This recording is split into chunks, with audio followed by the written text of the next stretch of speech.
You know, I've seen a lot of people talk about the murder of Officer Areanah Preston, the black female officer who was ambushed in Chicago during the course of a series of robberies that concluded in her murder, and they've talked about how it has now come out that the motivation for this string of robberies appears to be a girlfriend of one of the four perpetrators texting him saying that she needed money for the barbecue. And honestly, I understand that that makes a good headline. I'll probably include some portion of that in the headline of this video or in the thumbnail on YouTube, but in reality, this is not due to the barbecue money or anything like that.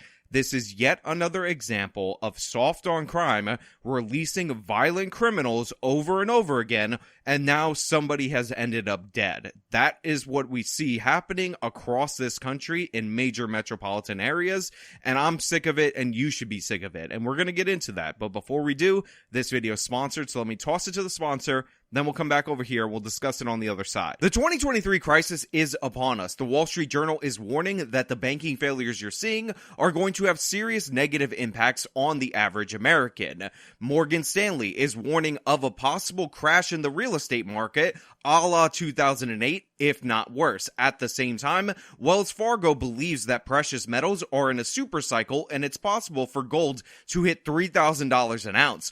All this is happening while the Fed has less and less tools in order to deal with it. What are they going to do? Raise interest rates again? We're seeing how that's causing all kinds of problems in all different sectors. What you need to do right now is begin to hedge against potential disaster. If you go to National Gold Group or call them at 866-826-2603 and mention my channel, you'll be connected with their all-world American-based customer service, and they will go over your options and tell you about potential fee waivers with qualifying transfers into a precious metal IRA.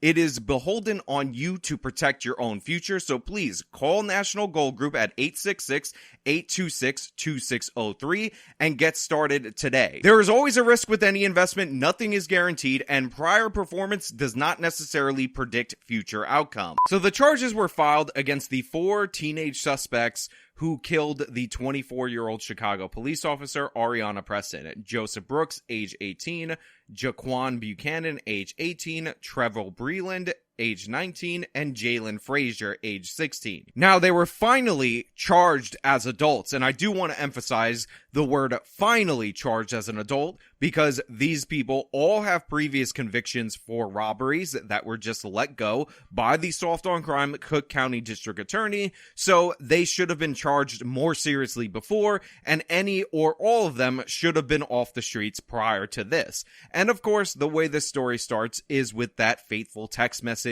saying that I need money for a barbecue, to which these guys decided it would be appropriate to steal a Kia, yes, they're a member of the Kia Boys, and go around perpetuating a series of robberies. Jim Marie, inside the courtroom. Officer Preston's family was in the very front row. They sat each embracing each other. There were audible sighs as certain things were said.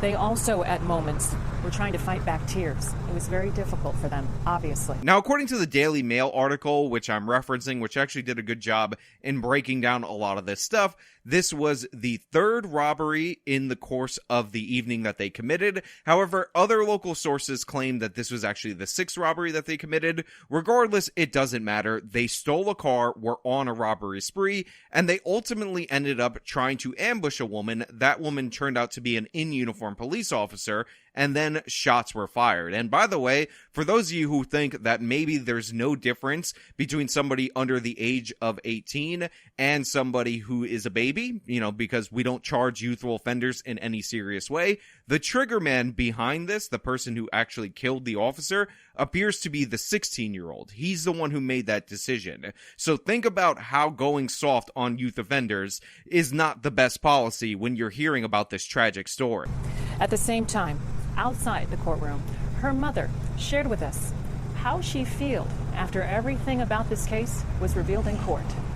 My name is Deanne Moon. An emotional Deanne Moon spoke to reporters surrounded by her family after seeing the four young men charged in the murder of her daughter, off-duty Chicago police officer Areanah Preston. We poured into her. We poured into her education. But as I said in that courtroom today, the people I really felt sorry for was those boys. I felt sorry for them because nobody obviously didn't pour into them. Nobody told them that they were loved. Nobody told them that you can do anything. Like I constantly preach to my daughter. So I'm not going to lie, when I first saw the first half of this clip, I thought, oh no, we're getting sympathy for the criminals, which I absolutely can't stand. But then I realized what this mother was saying, which was she raised her kid right. She told her kid that she could achieve. She emphasized education, and that's what pushed her to law enforcement. And these kids clearly didn't have good role models. They didn't have parents. And while she prays for them and all that, that's more a part of the coping mechanism rather than a soft on crime, pro-criminal attitude that we see all too often in this country. And it's later emphasized and made clear that she wants justice for her daughter, and I'm right on board with her and all the members of her family who honestly did a good job raising this girl to be a beautiful, successful woman.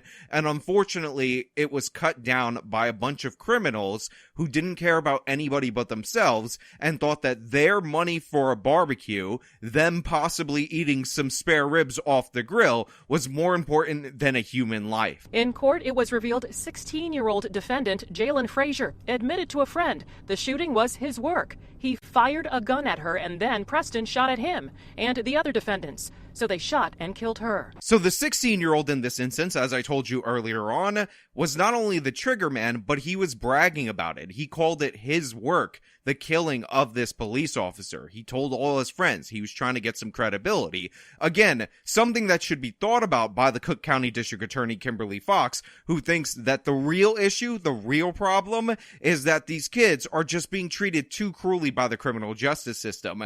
It's not the fact that these kids are in fact predators and that being age 16 is not the same thing as being a baby. They're violent criminals, and allowing them to get off scot-free time and time again leads to terrible results. It's that the system, the systemic system, the systemic structures is actually what's causing these kids to be violent. That kid wouldn't have said those things afterwards if it wasn't for the so-called cruel criminal justice system that cut him break after break after break. Again, all four of these people were arrested for robbery. All four of these people had charges against them. All four of these people could have easily been in jail. This officer could have been alive. Chicago could have been a safer city. But because the mayor, Lori Lightfoot, and now soon to be continued with Brandon Johnson, and the Cook County District Attorney Kimberly Fox refused to do their damn job, now we have an officer down, an officer dead. As crazy as this may sound, I pray for their family.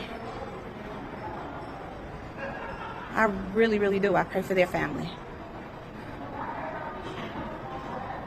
Anytime you can shoot somebody and say, that was my work, what kind of human would say that about another human being? Look, she hit the nail right on the head in that moment. How can somebody just say something so cruel? How is somebody going to brag about how it was their work to kill this officer who's just trying to get home after a shift? And I give credit to the Chicago PD for ruling this because, you know, she was in uniform coming off her shift, a death in the line of duty, because there's certain benefits and honors associated with that I think will be appreciated by the family, who by all accounts, again, did an excellent job raising this girl to be a successful person. It's just unfortunate that she got ambushed by a group of violent criminals that should have never been out on the streets in the first place. And when they saw the uniform, they decided that her life was forfeit in that moment. And unfortunately, she couldn't get shots off fast enough in order to get them. If only she could have done so. If only we could have had the story of 1 to 4 dead criminals rather than the story of an officer just coming off of a shift losing her life. That would have been the case. However, it's just unfortunate, and it's tragic as well. I don't know if she would have made it if there would have been a better police response, because they didn't arrive on the scene until 30 minutes later. Then they rushed her to the hospital where she was ruled that she had died. And I don't know if there was any chance for this woman or anything like that. She is described as being shot in the face by these criminals. But, you know, it's also a neighborhood where response times are incredibly low. It's an unfortunate series of circumstances that ultimately led to this being done. However, it's not accidental circumstances that led to this being done. It's intentional neglect of duty at the prosecution's office, intentional undercharging, intentional soft on crime policies that led to these guys being released time and time again. How many times do we have to see this story? How many times do we have to see this happen? How many times times do we have to accept that this is the criminal justice system in major parts of our country? Our notable cities are just falling to this woke ideology, and it results in the deaths of people. And on top of that, we all know for a fact, if this was the story of white people killing a black officer, just that white-black element, this would be national news, if not international news. They would talk about how, oh, the white supremacist system doesn't even respect the black female officer and all that nonsense. But because she was wearing the cop's uniform and because the perpetrators were career criminals backed by their ideology, there's not a peep from the left wing. There's no honoring of this woman. There's no demands for justice. And you will see, even though they're all charged as adults at this moment, and the mother has made it clear that justice means a life sentence.